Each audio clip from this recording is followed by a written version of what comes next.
ನೀವು ಬೇರೆ ಕಡೆ ಹೋಗಬೇಕಾಗುತ್ತೆ. ಮತ್ತೆ ಆಮೇಲೆ ಶಿಕ್ಷಕರ ನೇಮಕಾತಿದ್ದು ನೀವು ಕೇಳ್ತೀರಾ. ಎರಡೇ ವರ್ಡು. ಈಗ ಜಸ್ಟಿಸ್ ನಾಗಮೋಹನ್ ದಾಸ ಕರೆಕ್ಟ್, ವರದಿ ಎಲ್ಲ ಕೊಟ್ಟಿದ್ದಾರೆ. ನಮ್ದೆಲ್ಲ ಈಗ ಫ್ರೀಡಮ್ ಇದೆ.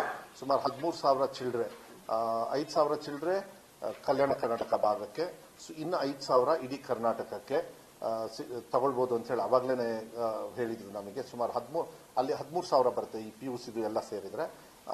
ಮತ್ತೆ ಅನುದಾನಿತ ಶಾಲೆ ಅದು ಕೂಡ ಈಗ ಓಪನ್ ಅಪ್ ಆಯಿತು. ಅದು ಕೂಡ 5,000 ಚಿಲ್ಡ್ರನ್ ಇಲ್ಲ 6,000 ಬರ್ಬೋದು. ಟೋಟಲ್ ಎಲ್ಲ ಸೇರಿ ಒಂದು 18,000 ಟೀಚರ್ಸ್ ರಿಕ್ರೂಟ್ಮೆಂಟ್. ಈಗ ಫಸ್ಟ್ ಹೇಗಿದ್ರು TET ಮಾಡಲೇಬೇಕು ನವೆಂಬರ್, ಯಾಕೆಂದ್ರೆ ಈಗ ಅದೆಲ್ಲ ಕ್ವೆಶ್ಚನ್ ಪೇಪರ್ ಅದೆಲ್ಲ ಸೆಟ್ ಮಾಡಬೇಕು. ಅದು ಡಿಪಾರ್ಟ್ಮೆಂಟ್ ಅವ್ರು ಮಾಡ್ತಾರೆ, ನಂಗೆ ಗೊತ್ತಿಲ್ಲ. ಅದು ಕಮಿಷನರ್ ಅವರು ಹೆಡ್ ಮಾಡ್ತಾರೆ. ಮತ್ತೆ ಅವ್ರ ಕನ್ಸರ್ನ್ ಡಿಪಾರ್ಟ್ಮೆಂಟ್ ಅಲ್ಲಿ ನವೆಂಬರ್ ಎಂಡ್ ಇಲ್ಲಾಂದ್ರೆ ಫಸ್ಟ್ ವೀಕ್ ಆಫ್ ಡಿಸೆಂಬರ್ ಅಲ್ಲಿ TET ನಡೆಯುತ್ತೆ. ಅದಾದ್ಮೇಲೆ CET ಕೂಡ ಅದು ಕಂಟಿನ್ಯೂ ಮಾಡ್ತಕ್ಕಂಥದ್ದು. They are all ready. ಅದನ್ನು ಕೂಡ ಇವಾಗ ಬೆಳಗ್ಗೆ ಬ್ರೀಫಿಂಗ್ ಮಾಡಿದ್ದಾರೆ. ಸೊ ಇಮಿಡಿಯೇಟ್ ಆಗಿ TET ಮಾಡಿ ನವೆಂಬರ್ ಎಂಡ್ ಒಳಗೆ ಅವ್ರು ಏನೇನು ಅದಕ್ಕೆಲ್ಲ ರೆಡಿ ಮಾಡ್ಕೋಬೇಕು. ಯಾಕಂದ್ರೆ ಪಾಪ ಎಲ್ಲ ತುಂಬಾ ಜನರು ಕಾಯ್ತಾ ಇದ್ದಾರೆ. ಅವರಿಗೂ ಕೂಡ ಮಾಡಿ ನೆಕ್ಸ್ಟ್ ಅಕಾಡೆಮಿಕ್ ಇಯರ್ ಒಳಗೇನೆ ಇವರೆಲ್ಲರೂ ಕೂಡ ಪಾಠವನ್ನು ಹೇಳ್ಕೊಡ್ತಕ್ಕಂಥ ವ್ಯವಸ್ಥೆಗೆ ತಂದ್ರೆ ಸುಮಾರು 18,000 ಟೀಚರ್ಸ್ ಇದು very big, one of the biggest recruitment ಆಗ್ತದೆ. ಅದು ಒಂದು ಹಿಸ್ಟ್ರಿನೂ ಕೂಡ ಆಗ್ತದೆ.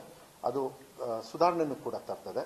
ಅವಾಗ ಗೆಸ್ಟ್ ಟೀಚರ್ಸ್ ಪಾಪ ಎಷ್ಟೋ ಜನರು ಸೇವೆ ಮಾಡಿದ್ದಾರೆ. ಅವರಿಗೆಲ್ಲರಿಗೂ ಕೂಡ ಮತ್ತೆ ಕಲಿತಿರ್ತಕ್ಕಂಥ ಮಕ್ಕಳಿಗೂ ಕೂಡ ವಿದ್ಯಾರ್ಥಿಗಳಿಗೆ ಸಹಕಾರ ಆಗ್ತಕ್ಕಂಥದ್ದು ವ್ಯವಸ್ಥೆ ಕೂಡ ಆಗ್ತದೆ ಅನ್ನೋದನ್ನ ನಾನು ಈ ಸಂದರ್ಭದಲ್ಲಿ ಹೇಳ್ತೇನೆ. ಬಹಳ ಸಂತೋಷ ಆಗುತ್ತೆ.